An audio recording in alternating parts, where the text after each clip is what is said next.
Hello. Hi, everyone. Welcome to our first Evening with AphroChic of 2025.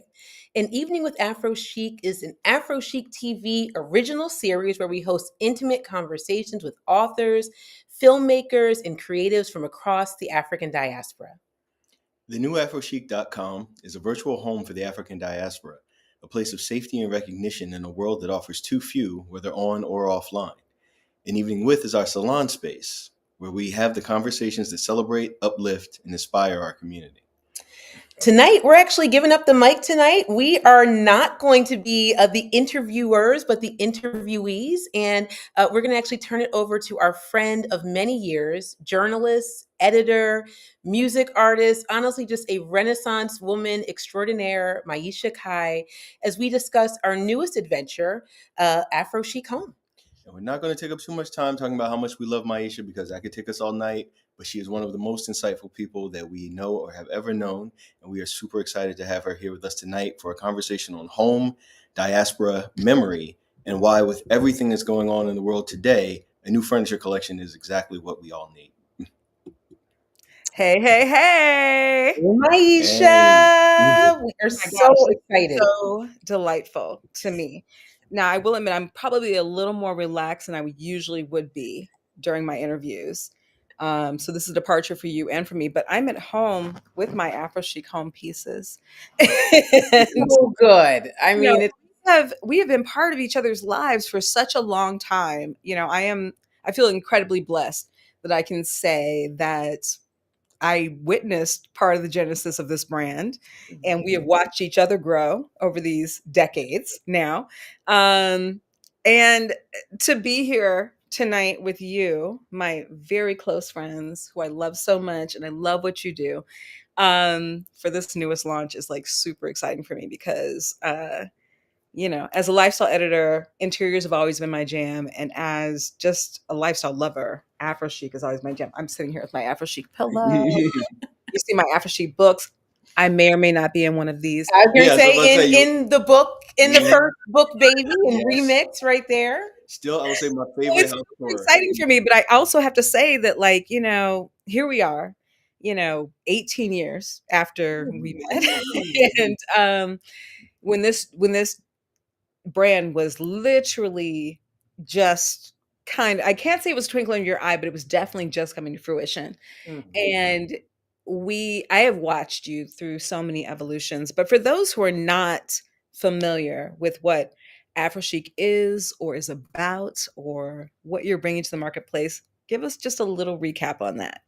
Oh my goodness. Yeah. I mean, it's such a long time. It's hard to say what it is in so many ways, but yes, you have been there really, honestly, since like the first book. Yeah.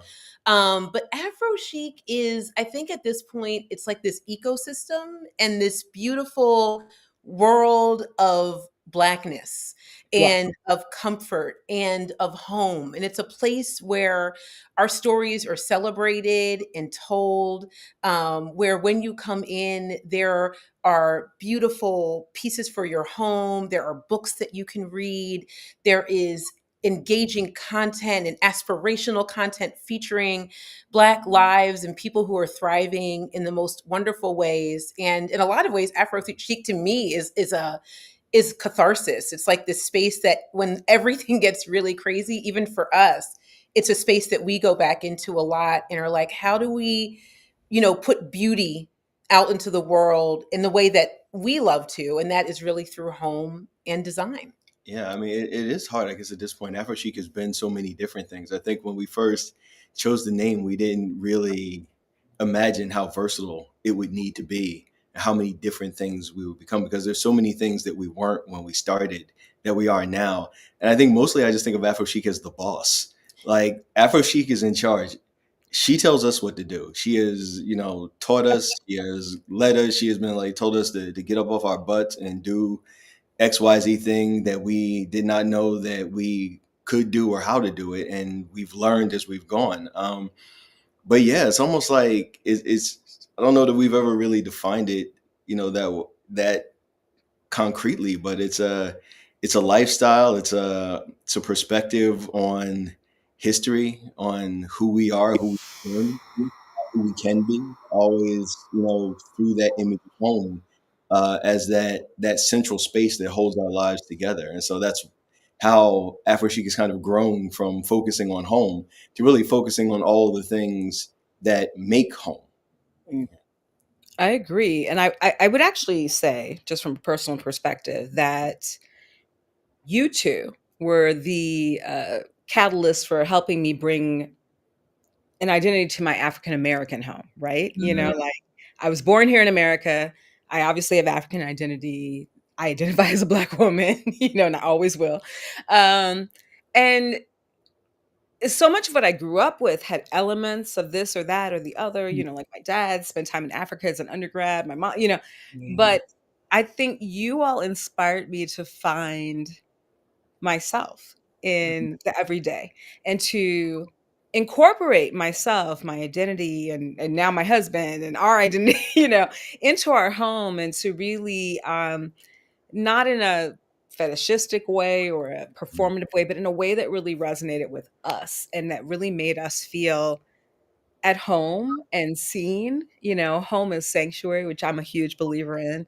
And um, home is a signifier, I think, of your values, your identity, your what's precious to you, your history, things you might not have even have experienced firsthand, but are part of you.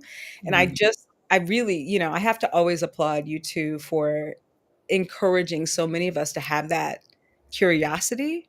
Because, like, some people want to call it bravery. I call it curiosity. You really, I think it's so easy, in the day-to-day of life you're so overwhelmed. You're not always curious about who you are, where you came from, and I think one of the powers of AphroChic for me has been this affirmation, this encouragement to be curious. Be curious about yourself. Be curious about your identity. Be curious about your background. Be curious about how you are presenting into the world and what that means to you.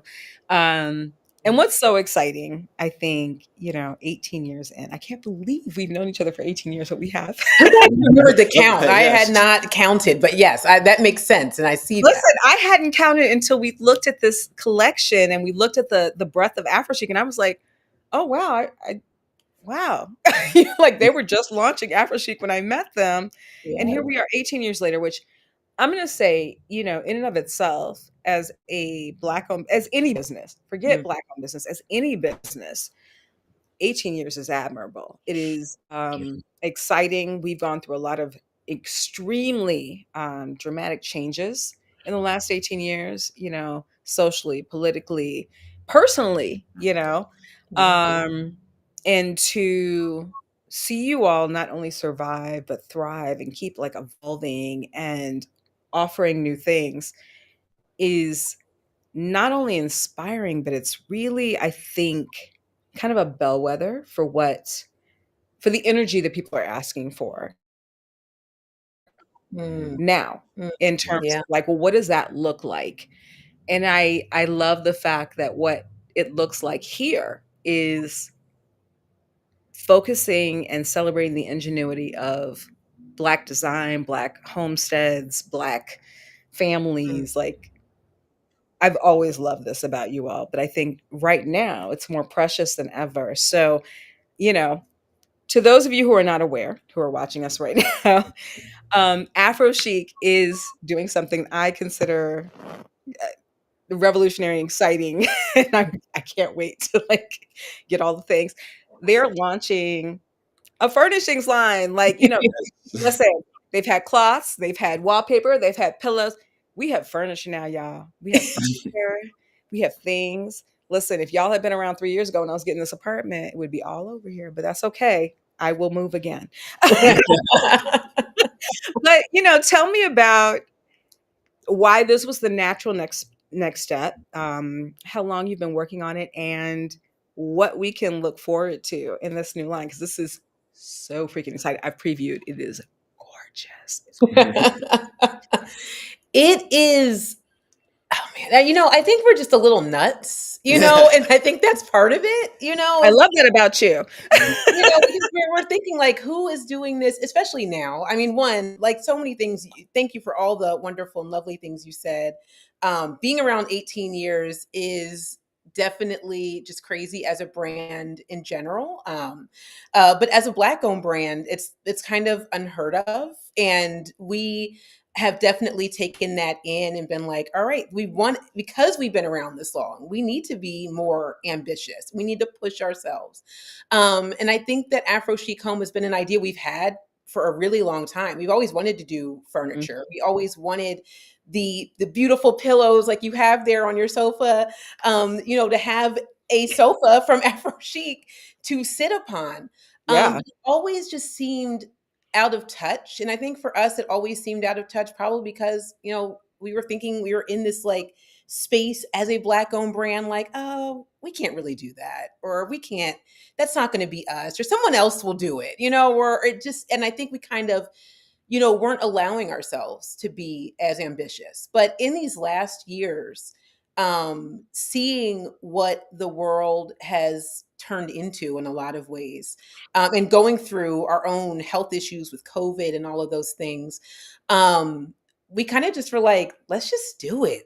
Like, let's just do what we want. Why are we stopping ourselves? And, let's just see what we can create. The original idea for this home collection was like, we'll do a small capsule. And we thought we'd start with a few things. And as we got deeper into it, 100 pieces. And now I think the final is 500 pieces that we have now in the collection. But they all fit together so beautifully. And they tell this story of Black design and aesthetic in a way that needed to be told. And like Bryan said, it was sort of like the brand was like, this is where we're going. We were like, oh, okay, we're going here, and this is what needs to happen. Yeah. I mean, actually, I'm really glad about the ways I suddenly have had this shift, and I realized that this is such a great full circle moment for us to be here with you. You're talking about being a part of the brand for so long, which is good, because before that I was just scared. I was like, oh Lord, she's gonna ask us questions, and usually we do this the other way around. And I don't know, but I'm gonna say something silly. But now I'm actually thinking about the fact that, yeah, you were with us. You were part of that first book, and the book was really the point at which we went from talking about AphroChic as the blog that we originally started to AphroChic as a concept. And this idea of acknowledging the fact that to that point, there hadn't been a design book from an African American, from a Black perspective, in about 10 years at that point. Mhm. And then when we looked back, seeing that, everything was a focus on Afrocentric, or people doing Africa, or as you said, sometimes, these other fetishizations of Africa from outside of the community and things like that. And really asking the question, what is an African American perspective on design? And then trying to figure out, and let's answer that, because we don't see an answer to it.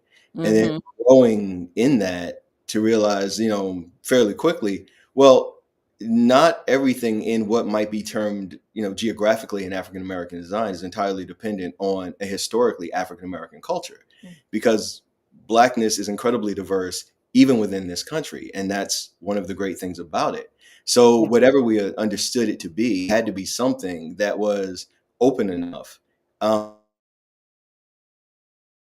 that the reality actually holds.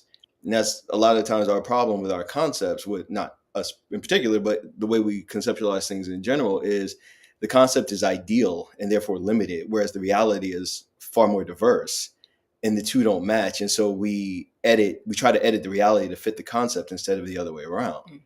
So for us, in trying not to make AphroChic a trend or something that would come and go, or maybe have its moment, but something that actually mattered and was authentic, that was something that we knew we needed to do.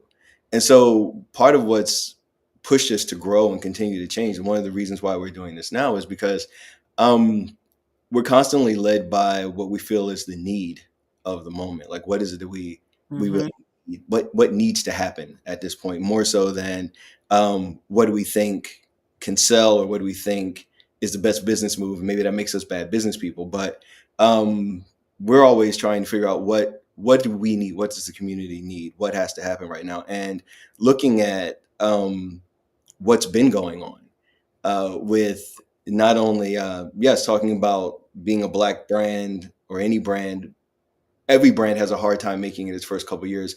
Black brands in particular, specifically, go out of business. 80% of Black brands don't make it out of their first 18 months. Mhm. So we do feel there's a certain responsibility that comes from just having been able to stick around this long. So we do have to keep trying. We do have to continue to be focused on that need and what it is. And seeing the things that are happening now, pledges being taken, diversity under attack, histories being wiped off of websites or excised from curricula, things like that. We knew that there needed to be something that we could do that would approach these things in a new way, and we needed alternatives to just going back to these same stores, because their entire focus on us, their entire strategy towards us is based on the absolute conviction that we have no other options. And Yes. so, Yeah. and so for us, it was about going, well, okay, we understand that, yes, this is something terrible is happening. And yes, there's a desire to speak out, the desire even to boycott. But if we don't have an option, if we don't have an alternative, then at some point, the months of boycott is simply going to become a really big order to whoever it was that we chose not to do business with in the first place. Yeah. And so for us, it was very important to the reason why AphroChic has a furniture collection now ultimately is because we know that in terms of home, we needed an alternative.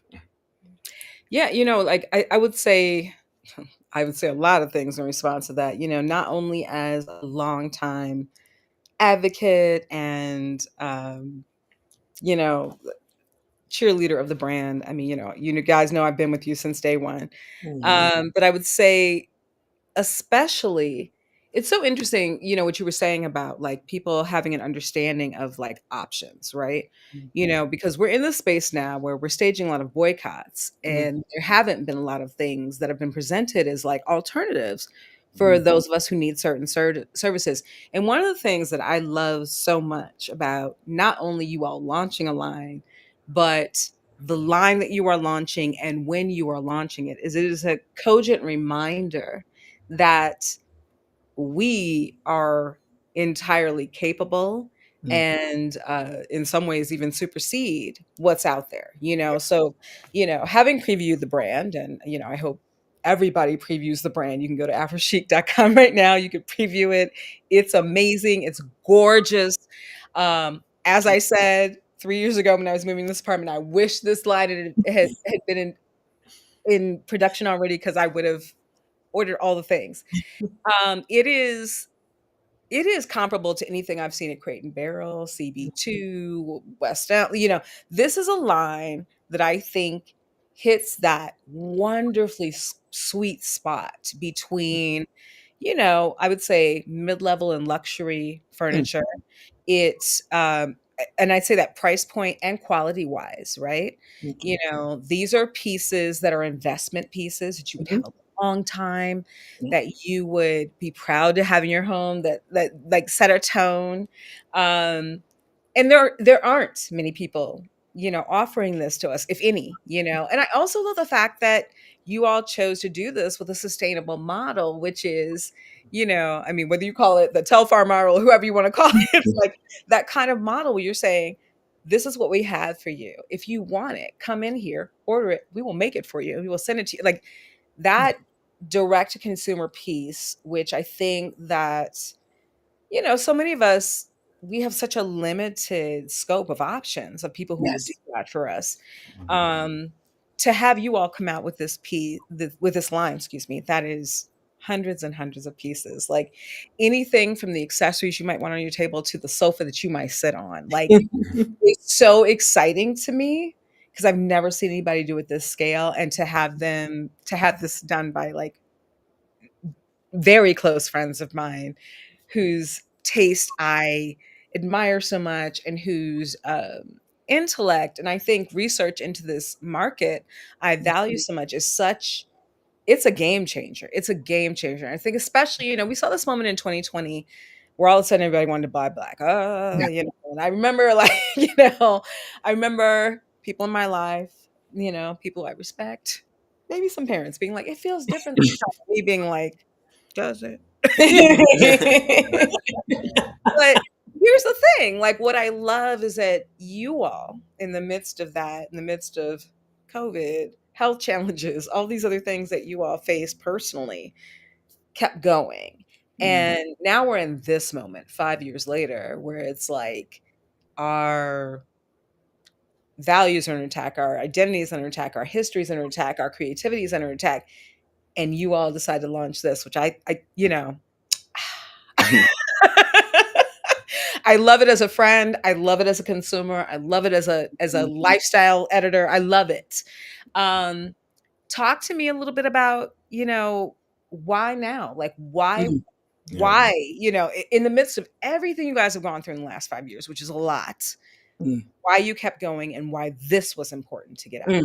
I think Jeanine really hit it on the head the first time. Just talking about, because of everything that's going on right now, and a lot of times, the instinct is to shrink, to shy away, to try. I mean, we all, when things didn't go the way that we wanted them to go in November, everybody needed that time to recover and recoup. And we all had our different ways of getting through it. Some of us are still getting, but what we felt and what we realized after that time, because look, real talk, we had to go through that too, was that now is actually the time to be bold, and we realized that really looking at our history, we are constantly going back to people like, James Baldwin, Martin Luther King, W.B. Du Bois, John Lewis, and constantly going, okay, well, they had to deal with so much more and so much worse. And every time they had an opportunity to turn around and go backwards, what they actually did was be bold, move forward, push harder. And so that was a big part of it for us, was recognizing like this is the time to do something. I mean, even for us, like 18 years ago when AphroChic started, was during the crash in like 2008.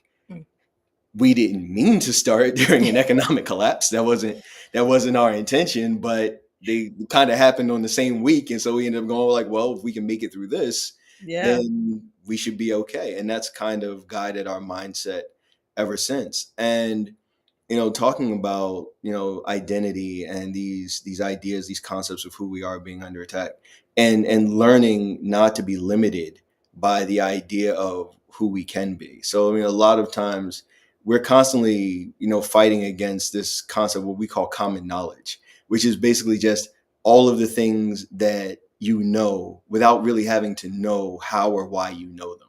They're just the givens of a society, of a group, of a culture, of a memory. And so the ones that say we can't do things like this, or we don't do things like this, it's not possible for us to do things like this, because it's not the way it's done. And so, but recognizing that the way a thing is done is usually done that way specifically because that way won't work for you. That there's always about trying to find, okay, well, what are the other ways that I can get this done? If it's not going to look exactly like what this is going to be, well, the goal is not to follow the procedure. The goal is to actually reach the objective. So how do I get there my own way? So for us, I mean, that's one of the reasons why the things that we love so much about this collection, this new endeavor, is, like you said, all the research that's gone into it. And so what we've done with AphroChic Home is really to combine the ideas of a furniture store and an art gallery. And so every piece comes with its description, the things that tell you what it's made of, how sustainable, those things. But then every piece is also linked in some way to some aspect of African diaspora history. So either in its form, its style, or sometimes just in its name, it all links back to some aspect of our history, whether from the US, whether from the Caribbean, whether from, any part of the continent, or even in the Middle East. We have all of these pieces that speak to all of these different aspects of our history and people who have done things that we have been told that we do not do. So I would love to hear a little bit more about some of the people that you referenced in this collection, because I could not possibly list them all. I mean, especially with hundreds of pieces offered in the collection. But as I previewed the collection, I was like, oh my gosh, there were people I admired for years, whether they were architects or designers or painters, or, I shouldn't have been stunned because I know you, and I know the reverence that you have for um, Black culture, Black artistry, and just artistry in general. But I was so heartened, I would say is the word, by some of the narratives that you've woven in this collection and how you um, are carrying it through, to Yeah. generations who may have never heard of these people. So, like, tell me a little bit about that inspiration. Yeah, it really is like a rich tapestry. And a lot of it, we kind of started out at first like, okay, we're going to we have a collection. A lot of our sofas have a lot of Black architects. And we talk about, and we've, like you said, we have artists and we have thought leaders and all different types of people that we're referencing in this collection. And in a lot of ways, that took us on another journey completely, because we had this idea of, okay, we don't just want to say like, this is a great sofa. We want to really give it historical context. So if we're talking about a mid-century modern piece, John Chase is someone who comes to mind right now, who's from Texas, and who was one of the co-founders of the National Organization of Minority Architects. The man and his wife Drusy had the most amazing home in Texas that I've ever seen. I mean, it was we're talking, we know about the Eames and all of that, but this was a mid-century modern home. He was one of the vanguards of the movement. It had a gorgeous, like arboretum, in the center of the house. It had different floors on it.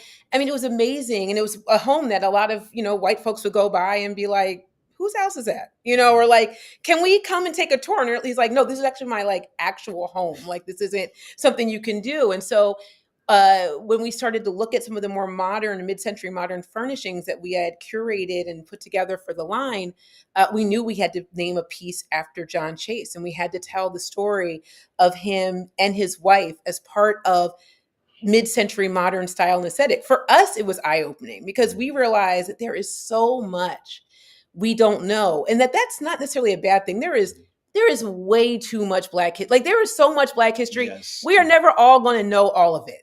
And that's the beautiful thing, is that we have done everything. We have been a part of everything. And that's what a lot of this collection shows you. And it really is to bring about that feeling of pride and that sense of like, I'm a part of this. Like when I look at mid-century design, I don't have to sit there and go like, oh, I wish we had done that. I wish Black folks had done that. Like, no. We were there.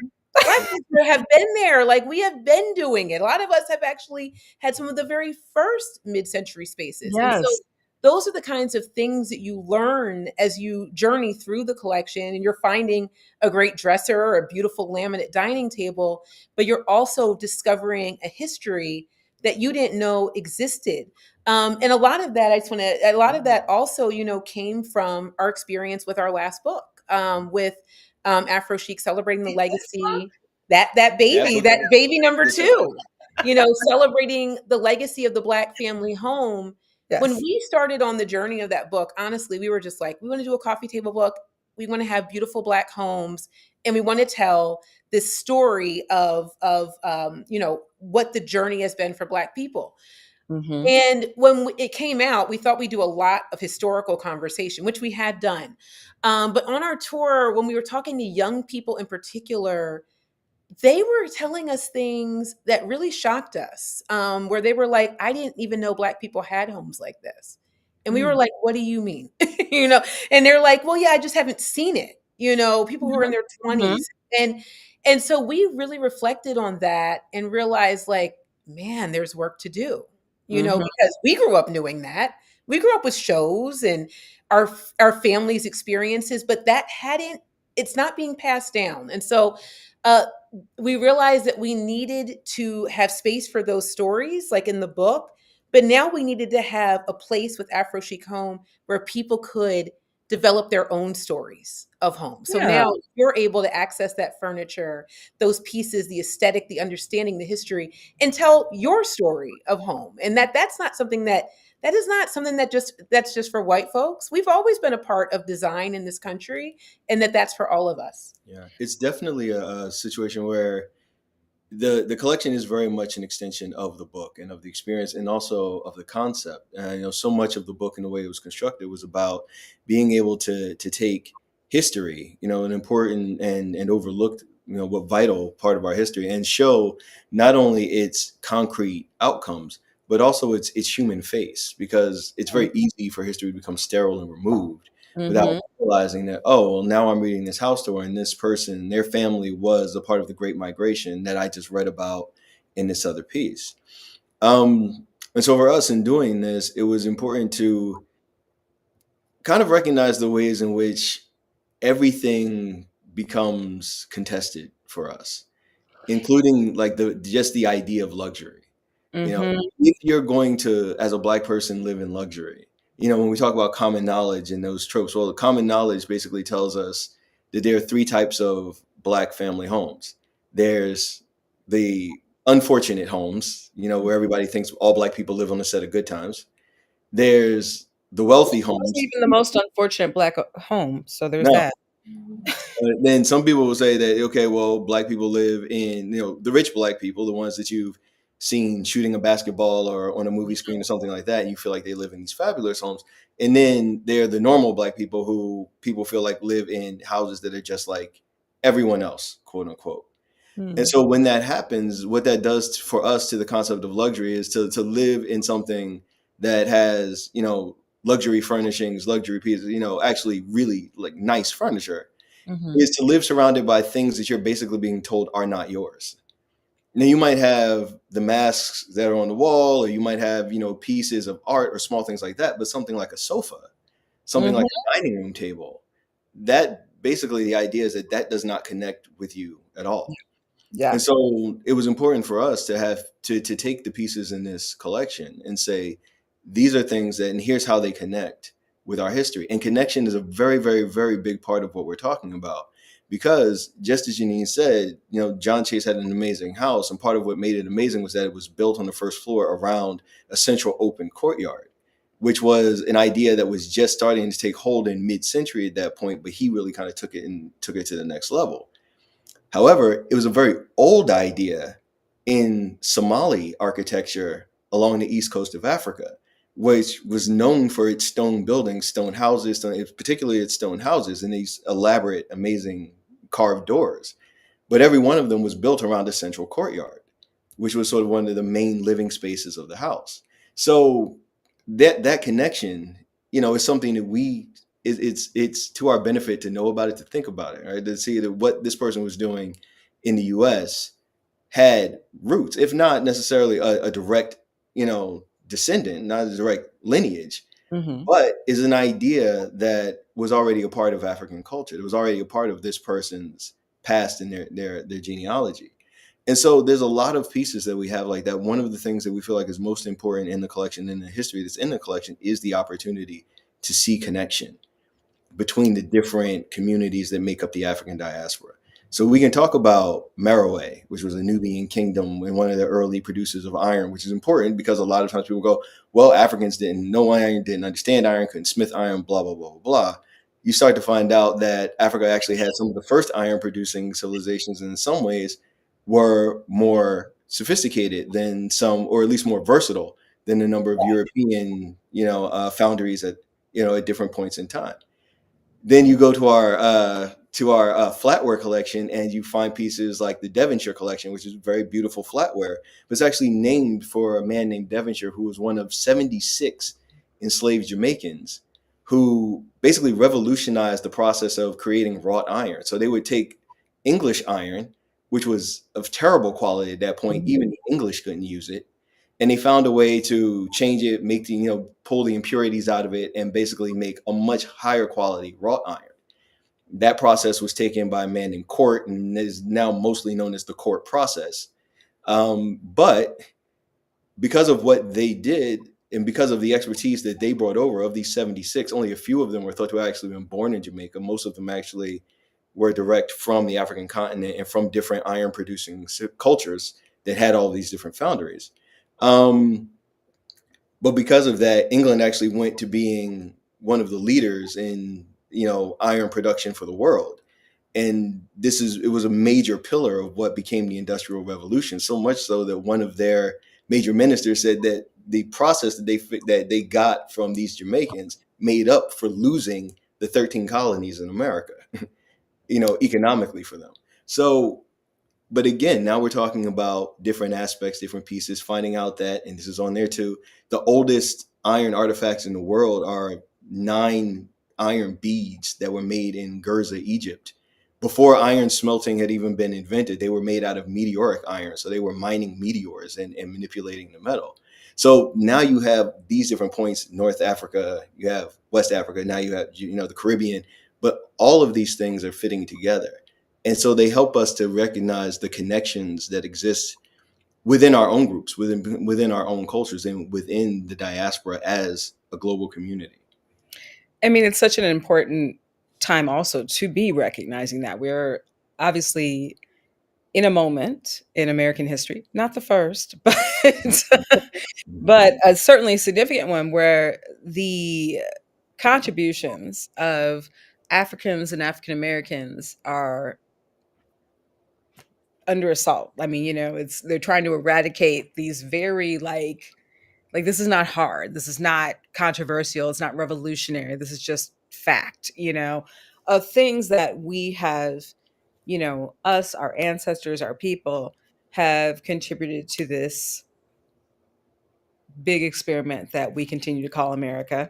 And we are obviously currently under assault as a people, as an identity, I think. And so for me, I would say, I can't speak for anybody else, but looking at this launch and looking at this timing, looking at what you're offering us in terms of, I mean, you've been building on this for many years. I was so gratified to be in your first book, and I loved your second book. I've loved everything you've done. I mean, we have not only been friends, but I've been a fan for these many years. Um, there is a consistent elevation and consistent recognition, whether through your own works, your collaborations, the people that you promote, the people you elevate, you give a spotlight to, however temporarily, like that defies what is happening right now in this country. And, while I know that your lens is the full diaspora, so it's not just contained to America, there has to be something here. Because I mean, when you all were designing and launching this line, planning to launch this line, you couldn't have known how things were going to go. A lot of us didn't know how things were going to go. And a lot of us still don't know how things are going to go. But what fortified you? What made this feel like this is the time, this is the moment, these are the people, because I do feel like there's something so not only significant and beautiful and reaffirming, but also weirdly prescient in time. You don't hear that a lot. You hear it sometimes, you hear it with Octavia Butler, you hear it with, but there are certain moments where you feel like you think, gee, they couldn't have possibly known that I would need this. Sinners, I think, is a really great example. Like, Sinners was a secret project, but we're seeing blockbuster happen, and there's a lot of, for me at least, as a creative, as a writer, there's a lot of parallel themes here that are happening in terms of this. Sure, celebrate that, but don't forget where it came from. Or sure, you recognize that beauty, but it's over here too. Or yes, this is a shared collective experience. Like, did I grow up in the backwoods of Mississippi? No, I didn't, but my great grandparents did, and it's in my DNA, right? And like those stories are in there. So I guess I'm totally curious, like, as you watch some of these things unfold, as terrifying as some of them might be, do you find yourself kind of meeting the moment right now? I think that's definitely just who we are. I think we're Mhm. always, we're looking at what's happening and then we sit there and go, okay, well, what can we do? Mm-hmm. In, I don't like, and I know Bryan doesn't either. I don't like, I never feel like there's something you can't do. And I don't ever feel like anyone should ever give up. And that's based on life experience, quite honestly, because I've lived, a life where there were plenty of times growing up for myself. I was a single mom where it felt like there was a lot of stuff that wasn't possible. People told you, like, I went to Spelman, and there were people in my family that were like, you can't go. You don't have the money. You don't have this. You don't have that. You'll be far from home. And I found about a scholarship, and then I, was able to work on campus, and I just did it. That's kind of who I am, and that's very much, who he is too. So we feel like there's nothing that can stop us. And that has historical grounding. When Bryan talked about that, we definitely do read and look back a lot in our work. That is something we're every weekend we're sitting in our library right now. We're in the library. We've got all these books by Black authors, and we read the greats, and we're like, man, who are we to complain? Like, man, the things that these folks did for us, we owe it to that our payment. We have to pay it forward. Like, that Yeah. is what we should do. Um, and so I think we're very driven by that. Also, I just feel like we're the kind of people that we are never going to get down. So if it does feel like, when people are like, man, everything's over, America's over, democracy's over, the world is just falling apart. When you do read those luminaries, you do realize, like, it's been, honestly, it has been worse historically. And that is not to say, like, oh, we shouldn't be paying attention now. We should absolutely be paying attention now. And we should be pushing back. So Yeah. when things I happen that people are telling you, we're going to take your history out of here and all this nonsense that's going on, you push back, and you do it in a way that feels right to you. For me and for Bryan, it's through something like furniture, because that's what we love, is through home. It's like, you're not going to tell me I don't belong here. This is my home. This Mm-hmm. is where I am from. I have a legacy that is here.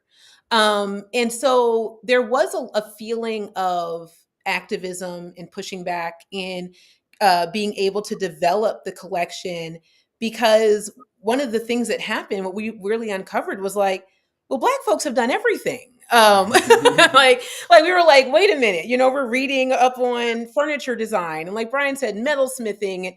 You don't have a cast iron pan if you do not include the Black people who made it. You don't have those beautiful pots that you see sold at, all the top tier design stores that will tell you it's a Mediterranean pot, Or a Nordic. or Nordic, or Japandi, or whatever they might be talking about, the trend. You're like, actually, that happens right here. That happens in Right. the United States. That happens in the Caribbean, because people were bringing over African artistry with them. When we started to look into pieces like our Bendoff bed, which is this beautiful corduroy bed with channel tufting, and we started to go deeper into the stories of the Gee's Bend quilters, and we learned Yes. about Mary Lee Bendoff, who was one of the top quilters, and they had developed a deal, actually, with the United States government, in which they were going to make bedding for a war effort that was going on, and they used corduroy material for those pieces that had to be made. So we are everywhere in the story. And what's so, this pushback for us is being able to show to ourselves, honestly, to our people, to our communities, not only do we have a place in this story, we have always had a place in this story. We have always contributed. Our ancestors weren't brought over here because they were not talented. They were brought over here to do the work. Listen, our to ancestors built the actually White House, so I'm build I'm the not homes, right? To yes, built develop and the rebuilt it. So there architecture, you go. to Yes. craft all these things. And so we have to remember that about Yes. ourselves. And I think that this collection is a pushback to people with the nonsense, but it's also a pushback to us to go, do you remember? Do we remember who we are? And then after we do that, we don't need to be in a funk. We don't need to feel bad. We don't need to feel low. We survive every time. We push back every time. We push rights forward every time. Right now, with AphroChic Home, we're going to push furniture forward. Like, that's what we do. And Listen, I love the idea of creativity as resistance. I mean, that's huge for me. I love the idea of sanctuary as resistance because I think that when you talk about the African American experience, you know, what it's rooted in when we those of us who are, whether we're American descendants of slavery or, you know, just black people living on this land, tracing what black people have done on this land, comfort and sanctuary has not always been part of our story. And that's probably something I would say that attracted me to you 20 years ago, 18 years ago when we met, and continues to attract me to you now. So as you launch this new line, you know, and this might be a broad and lofty question because we're just launching now, and I hope people get into it. I hope people indulge in it. I mean, I will be indulging in it because, you know, there will always be a new home and you guys will always be a part of it. Hi. but, you know, I want to know, like, what excites you about offering this, you know, to people in a, you know, I hate the phrase unprecedented times because, you know, but what excites you about this now? Like, what are you excited about in terms of people engaging with the brand and how you hope they'll engage with it and how you hope they'll propel it forward? Yeah, I mean, I think what we're really excited about is, again, as we said, like the being able to meet the need of an alternative. Like you said, you know, are we meeting the moment? We certainly try. I mean, that's always our goal, is to do something that's needed and necessary for the community, for our people at the time. You know, and as that changes and grows, we change and grow. Mm-hmm. Um, and so that's very exciting for us, kind of recognizing that, you know, talking about the disappearing of our stories, or the thing that kind of keeps us going, and that's what we want this collection to do. That's what we're excited for this collection to do, is recognizing that it's not up to anyone else how this ends, but it's not up to anyone else how far we go. That's a great message. Because Yeah. we will always have these moments of misdirect, of redirect. I mean, we talk about sort of like the pressiness of the collection, but also going there like, well, there were things that we could kind of see coming, right? Because like you said yourself, when 2020 came and everybody was so excited, and there were those of us who were like, you know, it was like, oh, this feels so different. This is it. This is the second. And we were like, you know, because the reason we were able to see this coming is because we've been here before. Yeah. And we've been here before. We've had these moments. We know that like between 2020 and 2021, DEI jobs exploded like by 120 something percent. And then by like the middle of 2023, they were almost all gone. And now they're virtually, literally, not only are those actual jobs under attack, but other jobs that had nothing to do with those jobs are being accused of being those jobs, and are being, you know, eradicated on those levels. And recognizing, remembering that in some ways DEI was never really the point to begin with. In 2020, we were saying defund the police, stop killing us. Mm-hmm. And the response was, well, we'll put up some black squares, we'll make some lists of black companies, and you know what, we'll try and make the workplace a little less uncomfortable for you. And we're like, that's not at all what anyone was talking about. But then that became the conversation. And what happened is that conversation then became caricatured and then was redirected at us. The same way that we had a period where people would do things that were horrendously racist, black people would cancel them, and then we would move on. That became cancel culture. Like that became the caricature of cancel culture, which then got redirected back at us to the point where you now have people saying, well, I don't want to be a part of cancel culture. I don't want to be thought of as woke or something like that. When there were reasons why we had these ideas. You know, or even if you go all the way back to the 90s when racism became reverse racism, which was a crazy idea even on its face.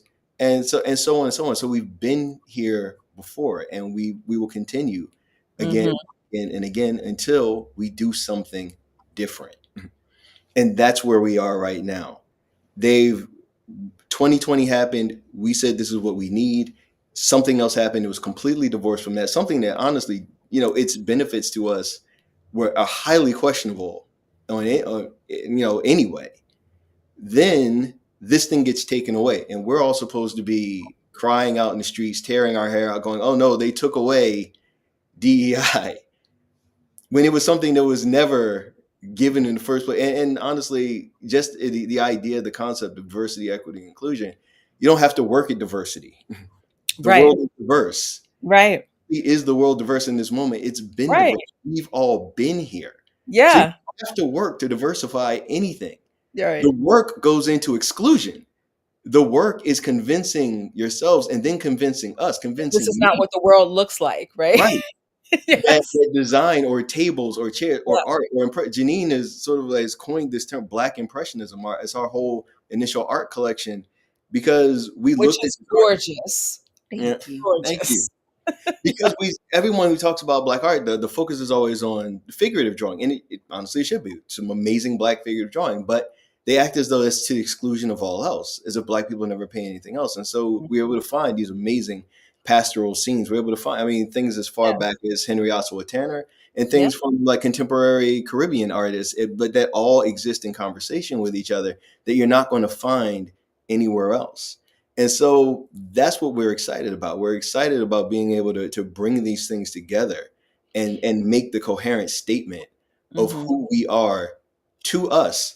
We're not arguing with anybody. We're not apologizing for it. We're not trying to convince anybody. It's not important. What is important is that we know ourselves and that we begin to know each other, because one of the things as we study diaspora, we find one of our biggest problems is we flat do not know each other. Most of what we know about each other is, again, common knowledge coming from things that other people have said about us who don't love any of us.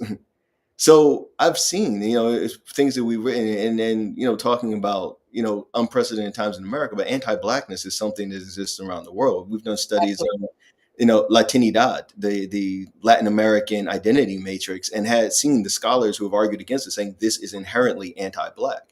We've seen the reports of anti-Blackness even in African countries and in different parts of the African continent, and we've seen it in beefs, that strife that's come up between our communities where we are, and you'll see the same thing. People will say, "Well, my community is not lazy or dirty or criminalistic or whatever," but we'll run into each other and say, "Oh, I know you. You're those lazy people who don't like to work or go to school or whatever, and this is what makes us better." And that is what needs to be overcome. Because we need to be able to begin to see in each other the roots of our solutions. And right now, like as you said, these unprecedented times, these times that are going on right now should be demonstrating to us in better capacities than any time that we may have lived through before, the need to do something different. And so we've gone through this process of something horrendously racist happens. Black people get upset. We get upset to the point where we actually do something that affects someone's pocketbooks. Percentages are lost. Bottom line, stocks drop, things like that. A gesture is made, whatever that gesture may be, a concert, a t-shirt line, a slogan slung across a sporting ring, something like that. We come back, the cycle repeats. And again, it happens over and over and over again because the assumption is we don't have an alternative. We don't have another option. That's why of media companies in this country, like less than 2% are Black owned, and less than 1% of all the money that goes into advertising goes to Black companies, because the assumption is we'll just come because we don't have another choice. And we're not having another choice to go and buy things that we said before are here in our homes basically to represent to us that they are not from us or of us.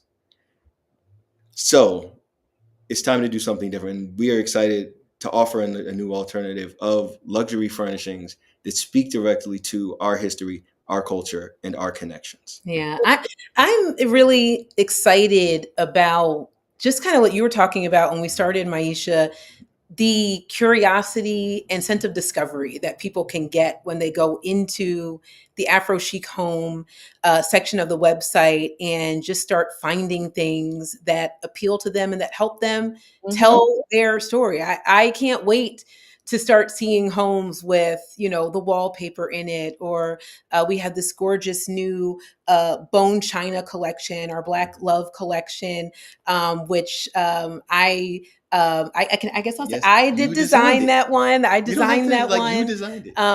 And we have in that collection all these gorgeous plates. One that is called Paris Blues, which makes you think of, you know, the film with Sidney Poitier Yes. and Diane Carroll. And then we've got Graffiti Bridge, which got the Prince, you know, vibes. And you as a Yes. Minnesotan, I know how much you love the Well, purple one. Minneapolis girl. That's right. Right. So we've got that. And we've got these pieces that they're so beautiful, and anyone can bring them into their space, and it's going to help them to have those beautiful objects that we all love around us, but feels like, wow, I'm here, you know, this is me. So I'm excited. We have we also introduced some new services with the new collection. We have a registry service.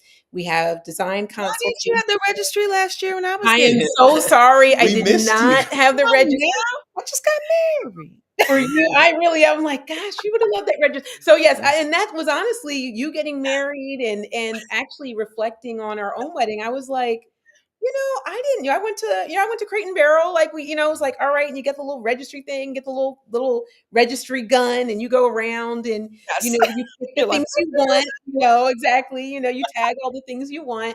But I started to think about what if in your registry you also had pieces that really did reflect you in some way, and how beautiful that would be for yes.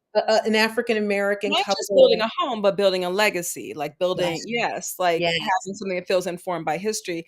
I mean, and on that note, you know, like I have to, you know, you know, listen, we've been chatting because yeah. that's what we do. But, you know, I am also really loving the transparency you all have with this line in terms of not just telling the inspiration behind the stories, the talents that inspire the stories, but also the makers, you know, and what it means to be a Black owned brand who's working with a variety of vendors. Like, I think that that's like a really important conversation to have because I think so often, you know, we move into this like kind of all or nothing space when it comes to um, how we think, how we design, how we, you know, how we consume. And I think that what you all are offering, at least to my lens as a longtime follower and friend of the brand, is something that feels really organic and really natural and really I mean, honestly, it's just so sad we can't just live like this. You know, you know. I mean, like, listen, when we shot the first AphroChic book, like, you know, I was a mere chapter in that book, but like, you know, I remember your photographer, Patrick Klein, who was amazing, you know, like there were so many people. And I think like sometimes we get into this like weird purist mode, especially um in times like these when you have this like push towards white supremacy. And it's like there's so much beauty in the world and there's so much beauty that so many of us see in each other, so much creativity, so many ways to create together. Yeah. And one of the things I love about what I've seen thus far with the brand, with the first iteration, and I hope there's so many more. I Oh, cannot there's more. There's There's more. more. I cannot We haven't stopped. wait. I'm so excited. I'm Mhm. so excited. Um, is this thing where it's like, oh no, this is our intent and this is our heart and this is like what we do. And then this is how we communicated this and translated it and corralled the makers. Like, how did that process work for you guys? Yeah, we love the makers that Yeah. we work with, and we have all different types of folks. It is definitely global. Mhm. You know, we have artists that we've worked with now for many years, from Morocco, the Canary Islands, Haiti, and with the furniture in this line, we have furniture that is made by makers all around the world, and that actually just feels good. It does. It is organic. It is very much who, you know, we are. We want to be able to support people that are wonderful at their craft and that are wanting to have, beautiful, sustainable, quality made That's goods. like So the sustainable part. I don't think people say sustainability, that enough. Yeah. yeah, sustainability has been a part of the brand since we very first started selling, home decor objects. It's always been made to order, and we have continued that with this line because there is way too much stuff that's thrown out in just globally. And a lot of it actually starts from the United States. We Yeah. have a throwaway culture. We're just talking to a friend about our dishwasher, broke like, we didn't break, but it was like not working well. And, he had to do some plumbing and Bryan was taking on, doing the plumbing, and our friend was giving him instruction on Zoom. Love And he to was see like, this, by the way. he was great. It was so great. And I was like, I even texted his dad. I was like, you would not believe your son was like actually doing this whole thing. Right. He didn't believe it. And he was right. Because he was not that guy when we met. But our friend was telling us, he goes, well, people don't fix these things anymore. He's like, because what they'll do now is they'll just send you a whole new dishwasher. And as Americans, we just throw it out. Yeah. We don't even think about where this stuff goes or how we're contributing to these landfills. Our garbage is being taken to other countries, and a lot of it on the continent, and dumped. And so we don't want to be in the ocean. Yes, floating in the ocean and hurting a lot of communities that look like us all around the globe. And so we do not want to contribute to that. We do believe that there is a way to make beautiful things, to have things that add to people's lives, and do it with quality, but do it sustainably. It is not impossible, but it does take your own will to want to do it. And so for us, with this furniture line, when we did first start talking years ago to folks, it was like, you're going to have to order all these pieces and get a tanker and put them in a warehouse. And so that did stop us from doing that for so many years. But now being able to really access a more global marketplace, which has happened in the last 5 years, and be able to work with sustainable materials, and you can identify that. That has been such a sea change in the last 5 years in the marketplace that we were able to find the right people to work with to bring these pieces to life. And I really love that you said that you feel like the collection feels very natural and organic, because that's always top of mind for us, because we know that authenticity can be a buzzword. We know that it can be a gimmick sometimes, so to find something that truly organically feels that way is sometimes a rarity. That, often it's a veneer for trying to sell something rather than a goal for what you're trying to achieve for the person who actually has your product and brings it into their home. And so for us, we always want Black people to be able to live comfortably in our luxury, in our nice things, rather than feeling like it shouldn't have to feel defiant. Like, you ever been to somebody's house and they do all these big things, but it's almost like it's like a militant household. Right. It's like a so there. Like, they said I can have this stuff, so I did it. And I understand that. I recognize my that. mudcloth sofa. Right. Say something. Listen, I love a mudcloth. Listen, mudcloth is beautiful, but we want it to be something that, like, home is sanctuary, home is safety, yes, home is freedom, it's celebration, yes, it's recognition, yes, and we want to be able to have those things. We also, as Jeanine said, it's important to be able to work with a global marketplace, but it's also important, our ability, and what we've done here is to be global, even in the pieces themselves. So not every piece, and this is intentional, that's part of this collection, is made somewhere in the African diaspora or is developed by necessarily African makers, what have you. The reason we've done that intentionally is because we recognize that, one, you will always have to fight for the space to talk about or exist in Blackness in this country, in this world. But having achieved that, once you get there, those same forces that tried to keep you out of being able to talk about that space will very quickly try to shut a bunch of conceptual doors around you, so that now you can only be in this space. If you're going to talk about Black things, fine. If we can't stop you, whatever. You can now speak on nothing else ever. So if you're going to have a Black family home, it can only have these things in it, because now somehow you forfeited your right to anything of any. And yet, how many other homes have you seen that have had, as Jeanine said, African pottery, African mud cloths, things like that. So where does this idea come from that in order for our Blackness to be Black, we forfeit access to every other aspect of culture of every other part of the world, while all of those other cultures and aspects retain full access to our cultures? But that doesn't make any sense. So, but it's common knowledge. We know this without having to think about why we know it, and we'll react, we'll feel that way when we're presented with something like, am I getting something that really reflects me?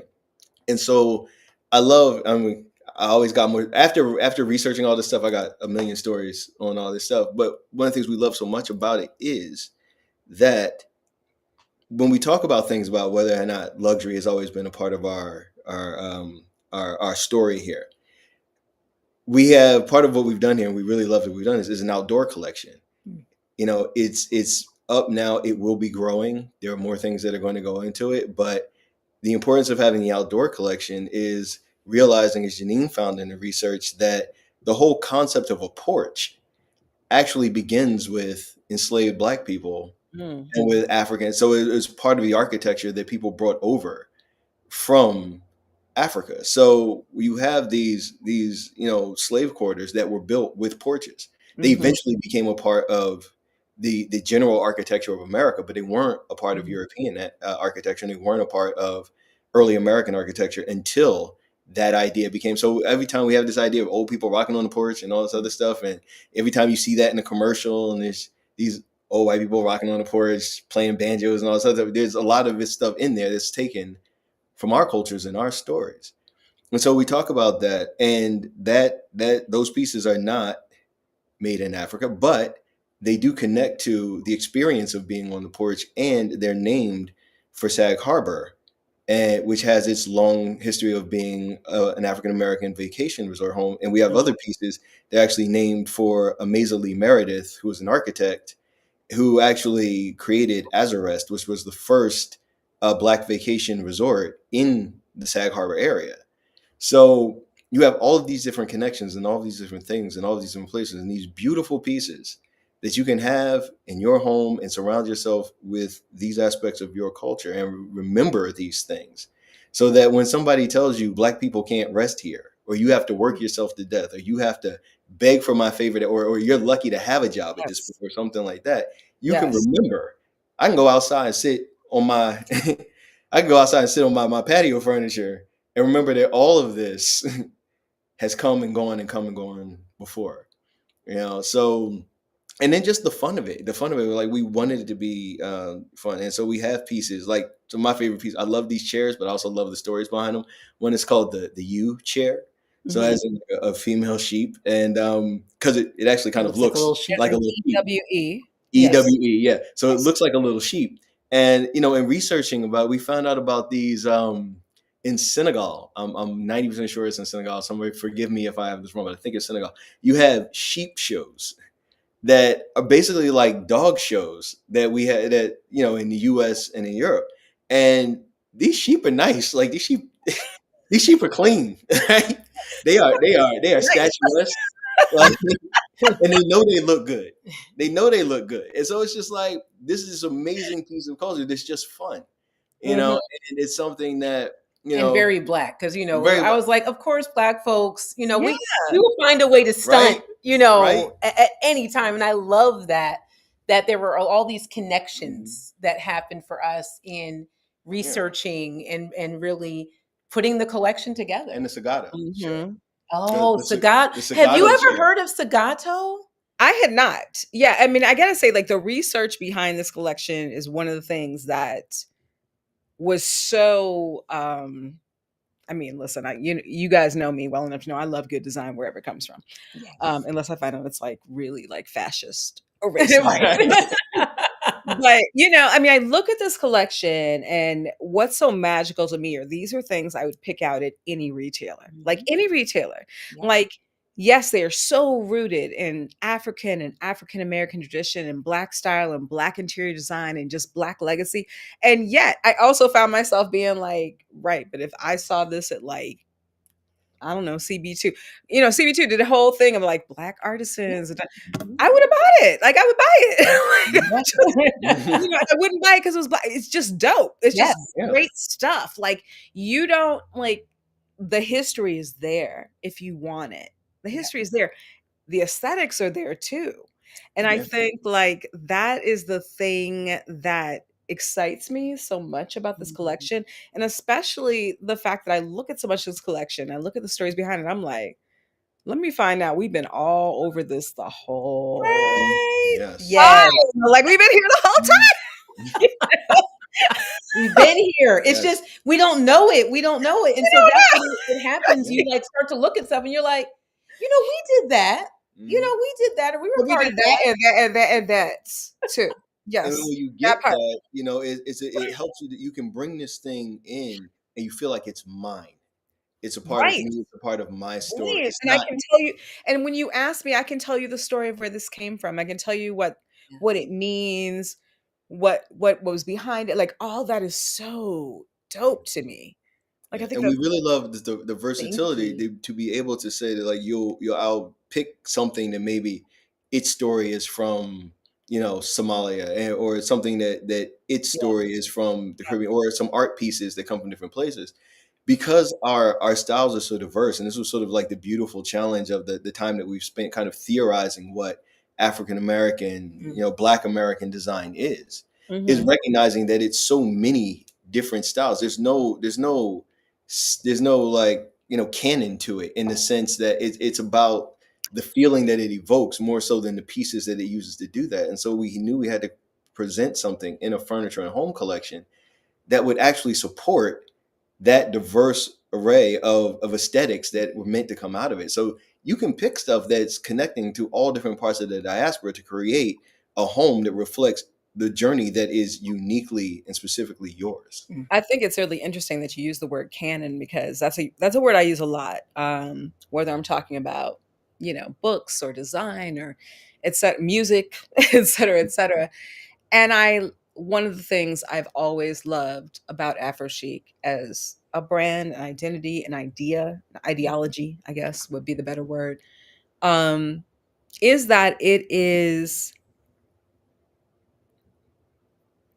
fortifying that canon. I won't say creating it, because we know those people were there, but this coalescing of talents, of influence, of artistry into something tangible that we can look at and say, oh, I see myself there. Oh, I didn't know we were there. Or, oh, you know, like that to me is one of, aside from your own exquisite taste, is one of the powers of AphroChic. It's one of my favorite things about following this brand, supporting this brand, being affiliated with this brand. Like this is the magic to me of not just having great taste, but having such a deep reverence for culture and legacy, and now, you know, whether you could have anticipated or not, us needing it more than ever, us being able to say, okay, you can you can do whatever you want, but we're here. We've always been here. We will always be here. We are in everything that you see. And this is in this curve, in this line, in this, you know, like I love that about you guys. I love you for that. Thank you. Thank you. We appreciate that.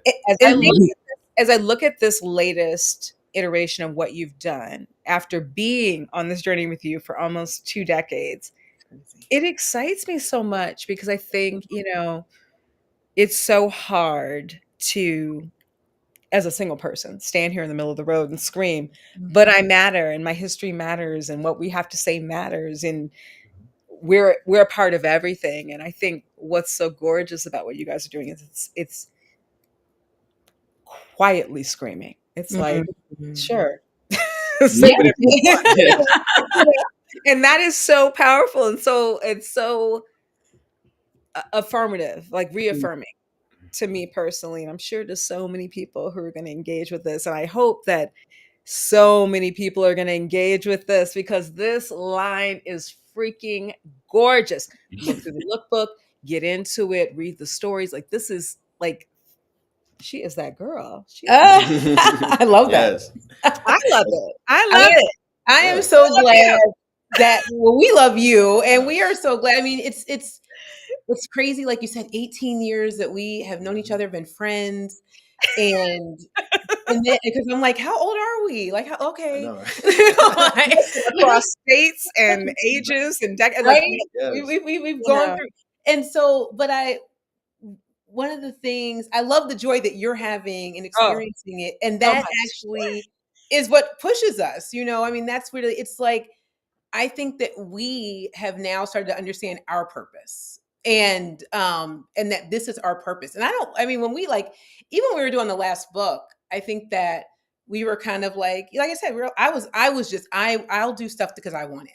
So that's kind of usually where it starts. It does come from a selfish place where I'm like, I would like a book. Is that selfish or is that freedom? Is that liberation? Yeah. What we're all trying to do is like, I just want to do it. Like, why is that a revolutionary act? Like, I just want to do what I want to do. I just want to, and so I wanted to see this book happen, and because I wanted to have a coffee table book like that. But what we, like I said, on the journey that we've been on since that came out in 2022, has been understanding what our purpose is. And it is for people to see home as this space of nurturing, a space where we thrive, a space that holds our stories, where we build anew, where we write, where we create. Home is so much, for Black people. It is so meaningful. And so much of that came through, and maybe that's why we did these stories for that. It is elusive to Black people, I think, the concept of home. And it is people telling us their stories along the book tour in particular. That has been one of the most beautiful experiences when we have heard, we heard from people that were like, when I read the book, it took me back to my grandmother's house and how when I was a child, we would play on the porch, and those moments, and my grandmother didn't have a lot of money, and it wasn't, some fancy home, but the feeling that it brought. We had a young kid who was he was like 19, came to one of our events, and then we're like, young 19-year-old black boy that you're like, oh, okay, you're here by yourself, like that's cool, and he's like, I came because my parents, who sent him to college, just bought their first house, and he wanted his parents to have the book so that it could be on their coffee table. And we were like, also, your parents have done an amazing job, because that you thought of that for mom and dad who sacrificed for you. So beautiful. So we get to be a part of people's lives. And with AphroChic Home, I am excited to be a part of people's lives in this new way, where someone is buying that piece for their first home, or like I said, they're buying something for their registry because they're starting on this new chapter of life together, or they're buying a chair, and that's the chair that they sit in at night, that they, when they put their baby to sleep. I love that. That to me is something that, it's giving back, and it's giving us a place, it's giving us the things to build our lives, and to go to AphroChic Home. I know it's not the only store you're going to go to. You're going to go to all the other stores, and we should.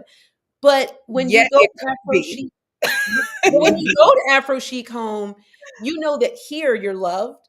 That here you're respected, you're valued. You don't ever have to argue DEI. You don't ever have to say, like, I need to be allowed to come in these doors, or I need to feel comfortable. You don't have to do that here. When you come here, that love is already there. So now you can freely look at the velvet channel tufted sofa, because you're like, that's my vibe, and that's what I like. That's what I do. And you don't have to feel like, should I shop here because there's been this very negative experience. That maybe you're just buying a Bosco Holder print. Maybe you're buying a piece of ceramic. Like, what I love about this collection is like like so many other marketplaces that we might look at today, so many home furnishing marketplaces, you really are allowing your consumer to dig in as much or as little as they may want. Like, if I want to make the investment, listen, it's nobody's business. But I paid $4,000 for my last sectional sofa. I could do that with you all. That's amazing. But I Yep. could also like come in and like buy a piece of art, you know, or like buy a pillow or buy a throw, buy a chair. Like I love that there's no kind of absolutism to it. Mhm. It's as much or as little as you want to participate, but it's such an amazing opportunity to fulfill that. I think exactly what you're saying, like to know that I'm valued, to know that as a consumer, to know that I am seen, I am loved, I am reflected, in what I'm shopping for. I'm heard. Um, And and remembered. that, yeah, that this is a shopping experience that was curated, you know, with me in mind. Not exclusively, because anybody could shop here and find something gorgeous. That's the other thing. Like I can invite anybody I want to this site to be like, Yeah. yo, they got good stuff. But I definitely, I mean, I'm so excited for you. I can't say it enough. It's as a friend, as a colleague, as a design professional, as all those things, it is so gratifying to see you all take this next step into this space that you've been cultivating for so long. And I'm so thrilled to even be a minor part of it. So thank you so much. Thank No, thank you. We you. loved it. We enjoy it. And I mean, one of the things that is exciting about us, it is so exciting about it for us, is being able to, as you said, talking about being able to touch on all of these different aspects of design. We knew one of the reasons it grew so out of our control so fast is because we knew we wanted to have something for every room in the home, at the Hmm. very least, with the understanding that our impact on design touches every part of the home. Hmm. This idea again of being reflected, of being recognized and remembered. But We isn't did that the it bigger story of us in American culture also? Like we yes. touch every part of American culture. Every part. Exactly, Every exactly. part. And all of it touches on so many other things, not Hmm. just this aspect of design, but the story reaches into all of these other aspects of American and global culture to reaffirm for us always that we are a part, not a footnote, not a side note, not a subculture, not a meanwhile over in this unimportant place. But we've always been, and what that lets you do, again, as you said, the kind of relaxed aspect of it is to be able to go, when you understand these things about yourself and when you understand them about yourselves, not exclusively, but like you said, that they extend to every corner of your diaspora and every member of your community, then what it does is it gives you the option that when the world elects to go crazy, you can elect not to go with it. So they can do what they're going to do, but we can say, okay, but I'm going to say, I'm going to do something different. I'm going to say something different. And I'm not going to spend my time fighting for space in your imagination. And so we did a chapter in a book that recently came out with Smithsonian with the Cooper Hewitt, Making home. Making Home. And our section was really dedicated to memory. And the kind of begins, I'm not, no spoilers, everybody check it out, it's on the website. But it really like revolved around the understanding or the realization, I guess, for us at the time that as far as America's communal memory is concerned, the Black family home occupies two very different spaces. It exists as it is imagined by those who are outside of our community, and it exists as it is experienced by those of us who are inside. And so often, the dissonance between those two understandings of our homes and what they can be, and by extension of ourselves and who we can be, um, they imprint on one another. So we will sometimes limit our experience, to coincide with the boundaries of the conceptualization, even when that conceptualization is not ours. Because Mhm. we, especially as people in media, we, studying this, you understand exactly how much effort goes into surrounding you with particular messaging at all times and from Mhm. all points, no matter how small. So when that happens, it's almost impossible not to internalize some aspect of it unless you very conscientiously like purge yourself of those things. And so it's beautiful for us, as you said, not only to be able to present these things as our collection, but also to make our collection a a better platform for the makers that we work with, for the artisans that we work with, for the various people, and to ensure that can continue to grow. One of the reasons I always say we're such bad business people is because nothing we ever do is about us. Jeanine was never say either one of you is a bad business. She, I'm like, where, how? Well, Jeanine has the freedom, and she says the freedom, not freedom. She says everything starts with something she wants, and she has such amazing taste that if Jeanine wants something, it is something worth wanting. Listen, it's been like that since I met y'all. Listen. And so my contribution is there was like a 1 in the year, so and so for me, it's always like, what does it mean? Where does it go? How does it impact beyond what it can do in our house, in our home, and in the look of a place? All right. Yeah. And so that's why whatever we have or don't have, in that idea of meeting the moment, we're always committed to the idea of providing whatever we don't have, we give. That's the goal. That's what we do this for.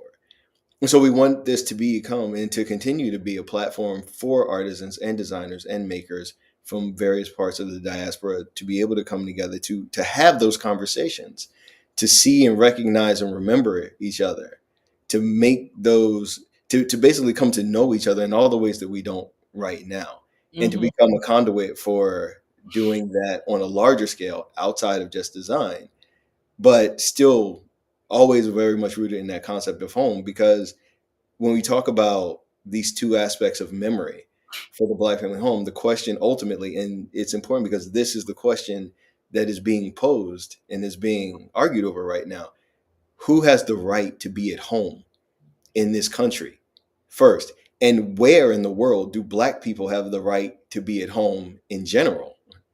Mm-hmm. And what does home look like? And what does that home look like? What does it feel like?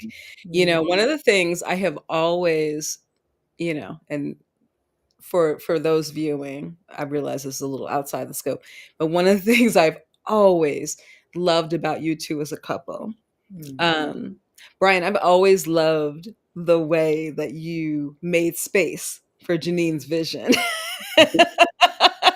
And we're like, okay.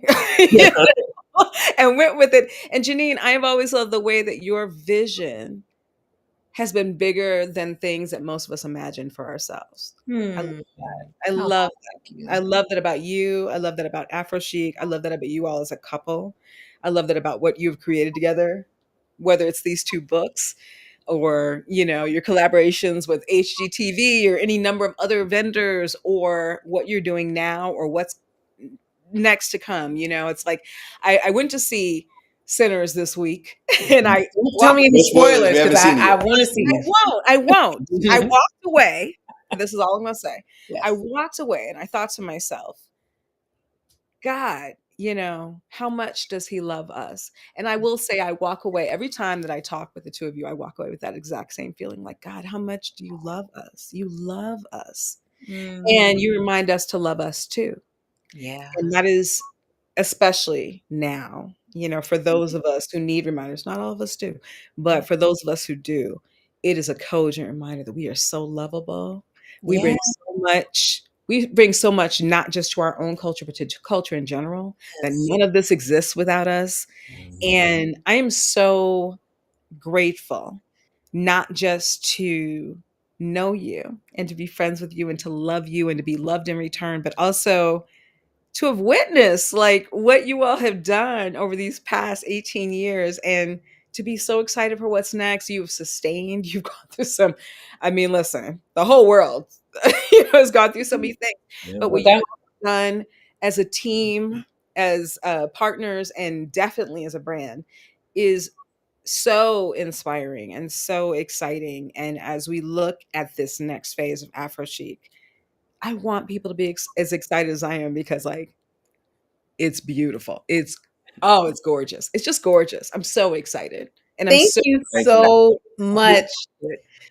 Thank you for being the first person we did an evening with for, the start of 2025. I'm really just it's always great to talk and just to chat with you. And I loved how comfortable this was because, when you're doing a talk and you're doing a live, I was just lounging here on my right. little. I love that she's lounging on her batik pillow, and they still exist. They exist on the AphroChic home shop. Listen, get up in there. You can get into AphroChic at any level you want. There's gorgeous stuff. And that's a first generation. That's a first generation. So it is. It's still my generation.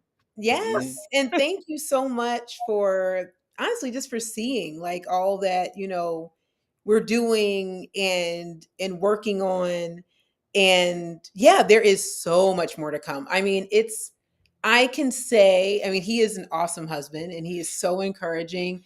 And there might be, I think I definitely have like a furniture OCD because the level of stuff that we've curated, I was like, we were going to do a lot of new arrivals. And I was like, actually, we just let people digest this first collection. So that's spring, summer 25. But we already have fall ready for folks. So fall will be coming out at the end of August, and we're working on 2026. So we are just getting started. We have so much more to come. This is going to build in so many beautiful ways. And we're excited to see people living with their AphroChic home pieces, like Maiysha lounging on your pillow. We can't wait to see more of that happening. This is not my only. I'm acting like this is my only pillow. I have like so many, so much stuff around my house. But listen, if people know me, they know that I'm an aesthetics girl, and so I don't endorse things lightly. But I've always endorsed this brand. This is one of my favorite brands, one of my favorite couples, two of my favorite people, both individually and together. And I have to say, if you have not gotten into AphroChic yet, what are you waiting for? Like, come through. And I would also say that, like, in this uncertain era that we are living in, being able to sit here with you all and help you launch this has been an incredibly grounding experience. So I thank you because it's grounding. It reminds me of all the good things, all the reasons. I want to thank you too. I want to make sure we don't get off before I get a chance to thank you as well. I want to thank you for being here. I love you. I'll do anything for y'all. I love you. Thank you for giving us the experience of being on the other side of our interview table because that was fun. We don't always get to answer the questions. Like I said, I was nervous. And since we're about to wrap up, so we're going out off scope, as I have to say, two of my favorite stories about you.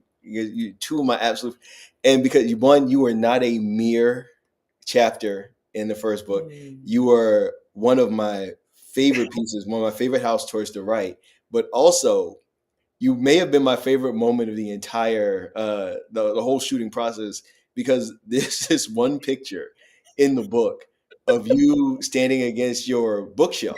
Yes. And I remember that we were there with Patrick, our photographer, and you were leaning up against the shelf and you were looking down at the book you were reading. And I'm standing there, he's looking at you through the camera, and you just looked up at him directly through the camera.